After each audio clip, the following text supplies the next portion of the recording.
شریف میں ارشاد فرمایا انا نحن نزلنا الذکر و انا له لحافظون، بے شک ہم نے ہی اس کو نازل کیا اور ہم ہی اس کی حفاظت کرنے والے ہیں۔ آسمانی کتابیں اور بھی ہیں، آسمانی صحیفے بھی ہیں، مگر ہمارے تمہارے رب نے کسی کتاب کی ذمہ داری نہیں لی۔ آسمانی کتابیں بھی ہیں، دنیاوی کتابیں بھی ہیں، انجیل بھی ہے، توریت بھی ہے، زبور بھی ہے، قرآن مجید بھی ہے۔ اللہ تعالیٰ نے صرف قرآن مجید کی ذمہ داری لی اور بلندی کو سمجھنے کے لیے ایک مثال بیان کرنی ہے۔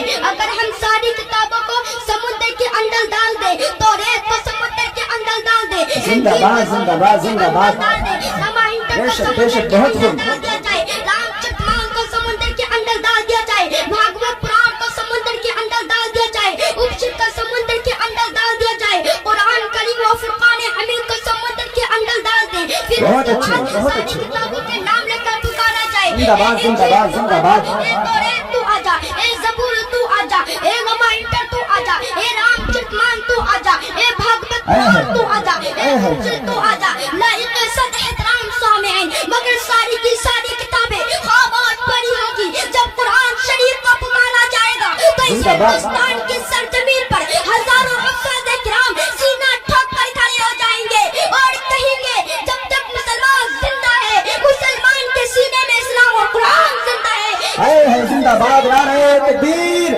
نعرہ رسالت، نعرہ غوثیت، مسلک اعلیٰ حضرت، علماء اہل سنت، نعرہ تکبیر، نعرہ رسالت، زندہ باد، بہت اچھی بہت اچھی۔ نہ گھبراؤ مسلمانوں، ابھی خدا کی شان باقی ہے، ابھی اسلام زندہ ہے، ابھی قرآن ہے زندہ باد۔ کافر کیا سمجھتے ہیں جو اپنے دل میں ہنستے ہیں، ابھی تو کربلا کا آخری میدان باقی ہے۔ میرے تمہارے پیغمبر محمد رسول اللہ سارے نبیوں میں لاجواب، میرے نبی پر نازل ہونے والی کتاب قرآن مجید ساری کتابوں میں لاجواب، میرے نبی کی امت ساری امتوں میں لاجواب، میرے نبی کا لایا ہوا مثل سارے مذہبوں میں لاجواب، میرے نبی کی امت ساری امتوں میں لاجواب، میرے نبی کی گفتار لاجواب، میرے نبی کی رفتار لاجواب۔ حضرات گرامی، وہ قرآن کی بلندی کو دیکھو، اگر یہ قرآن جزدان میں لپٹ کر رحل میں سج جائے تو 30 پارہ ہے، دیکھنا اس کے بارے میں ہے جو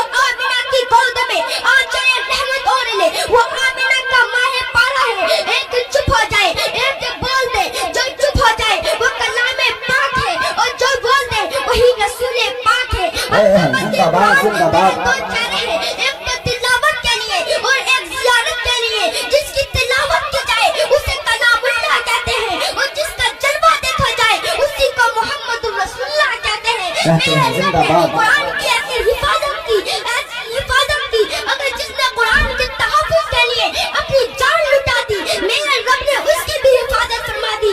آئیے ایسا ہی ایک واقعہ آپ کے روبرو پیش کر دوں۔ ایک غریب مسلمان تھا جس کا نام عبد الرحیم تھا، مگر وہ صوم و صلات کا پابند تھا۔ معمول ایک یہودی تھا، نوکری کیا کرتا تھا، معمول یہ تھا جب صبح پیدا ہوتا تو قرآن کریم کی تلاوت کیا کرتا تھا، پھر قرآن کریم کی تلاوت کیا کرتا تھا۔ یہودی نے ایک دن دیکھا، 2 دن دیکھا، 2-4 مہینے دیکھا، اس سے رہا نہ گیا۔ وہ کہنے لگا، او مسلمان، تو رہتا میرے یہاں، کھاتا میرے یہاں، پیتا میرے یہاں، اور کلمہ اپنے نبی کا پڑھتا ہے، کتاب اپنے نبی پر نازل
سبحان اللہ سبحان اللہ سبحان اللہ زندہ باد زندہ باد. اور دعائیں مانگتا اے مولا یہ مسلمان یہودی کا مقابلہ نہیں ایک دشمن اسلام اور مسلمان کا مقابلہ ہے.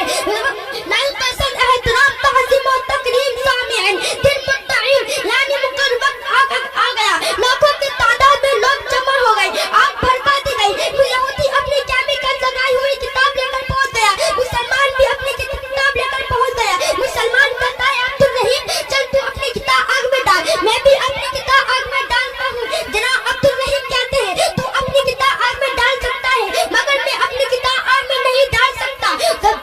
یہودی کہتا ہے کیوں تو مسلمان جواب دیتا ہے آگ میں ڈالنا بھی آتی ہے تو اپنی کتاب آگ میں لے کر کود جا میں بھی اپنی کتاب آگ میں لے کر کودتا ہوں.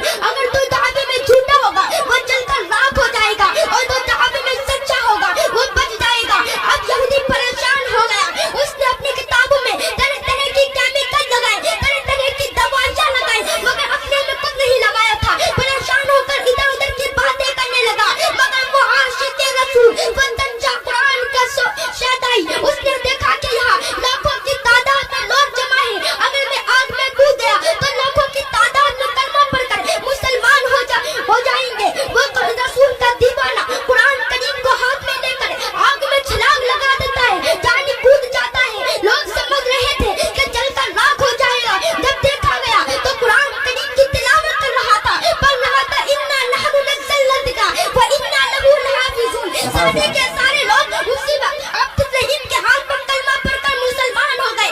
یہ ہے قرآن کی عظمت یہ ہے قرآن کے اعزاز. اے مسلمان اگر تم پر کوئی پریشانی آئے تو قرآن کی تلاوت کر اگر تو کوئی غم میں مبتلا ہے تو قرآن کی تلاوت کر اگر تو کوئی بیماری میں مبتلا ہے تو قرآن کی تلاوت کر اگر اپنی عظمت چاہتا ہے بہت تو اچھے قرآن کی تلاوت کر اگر وقار چاہتا ہے تو قرآن کی تلاوت کر اگر انقلاب چاہتا ہے تو قرآن کی تلاوت کر اگر عرش کے کنگروں کو سمجھنا چاہتا ہے تو قرآن کی تلاوت کر.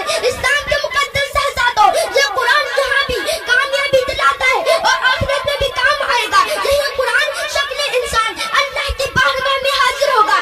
اللہ تعالیٰ اس قرآن کو جنت میں جانے کا حکم دے گا مگر یہ قرآن جنت میں داخل نہیں ہوگا. پوچھا جائے گا قرآن جنت داخل کیوں نہیں ہوتا تو قرآن فرمائے گا میرے مولا میں تیرا مقدس کلام ہوں تیرے بندوں نے مجھے پڑھا میں ان سب کو لے کر جاؤں گا جو مجھے چومتے تھے جو مجھے اپنے سینے میں لگایا کرتے تھے جو میری تلاوت کیا کرتے تھے تو اللہ تعالیٰ فرمائے گا اے میرا مقدس کلام جو تجھے اجازت ہے جو تجھے چومتے تھے جو تجھے پڑھا کرتے تھے جو تجھے اپنے سینے میں لگایا کرتے تھے جو تجھے چاہتے تھے ان سب کو لے کر جنت میں داخل ہو جا. تو قرآن اپنے چاہنے والوں کو اپنے چومنے والوں کو اپنے چاہنے والوں کو جنت میں داخل ہوگا. جنت کے دروازے کھٹکھٹائے گا اندر سے آواز آئے گی کون تو قرآن فرمائے گا ان القرآن و معی القاری میں قرآن ہوں اور میرے ساتھ میرا قاری ہے. قرآن اپنے قاریوں کو لے کر جنت میں داخل ہوگا. یہ دروازے انہیں کے لیے کھولے جائیں گے. اسلام کے مقدس شہزادوں پتہ چلا معلوم ہوا یہ قرآن ہماری یہاں بھی رہنمائی فرماتا ہے اور کل بروز قیامت یہ قرآن ہم سب کو جنت دلائے گا. تو ہم سب کو چاہیے کہ ہم خود بھی پڑھیں اور اپنے اولادوں کو بھی پڑھائیں. میرے نبی ارشاد فرماتے ہیں خیرکم من تعلم القرآن وعلمہ جس نے قرآن سیکھا اور دوسروں کو سکھایا وہ تم میں سے سب سے بہتر ہے. اللہ تعالیٰ کے بارگاہ میں دعا ہے کہ ہمیں علم سیکھنے اور دوسروں کو سکھانے کی توفیق عطا فرمائے. آمین ثم آمین. وآخر دعوانا الحمدللہ رب العالمین. خوب کے سمل چمن پھول چنے شاد رہے.